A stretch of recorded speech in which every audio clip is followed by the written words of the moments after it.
নমস্কাৰ, মই দুচাই যোৱা 17 তাৰিখত BN সিঙত যি ঘটনাটো ঘটিল সেইটো তাৰ বাবে মই ৰাজ্যৰ ওচৰত ক্ষমা বিচাৰিছোঁ। কাজিয়া হোৱা সময়ত যি শব্দ মোৰ মুখৰ পৰা ওলাইছে মই এইটো লৈ বহুত দুখিত আৰু মই এইটো শব্দটো কোনো অসমীয়া মানুহ জাতি দল সংগঠন উদ্দেশ্য কৰি কোৱা নাই।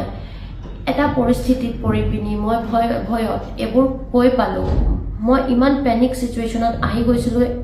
সেইদিনা মই এগৰাকী ছোৱালী হৈ পিনি মোৰ চকুৰ আগত মোৰ ভাইটিবিলাক চুচুৰাইছে মাৰিছে, সেইকাৰণে মই পেনিক হৈ পিনি এইবোৰ শব্দ কৈ পালোঁ। কিন্তু মই এইটো অসমৰ কাৰণে বা অসমীয়া জাতিৰ কাৰণে এইটো কেতিয়াও ক'ব নোৱাৰোঁ, বিকজ মই নিজে এটা অসমীয়া ছোৱালী। কিন্তু এইটো শব্দ কাৰো কাৰণে মোক প্ৰকাশ কৰিব নালাগিছিলে, সেইটো কাৰণে মই নিজৰ পৰা দুখ প্ৰকাশ কৰিছোঁ।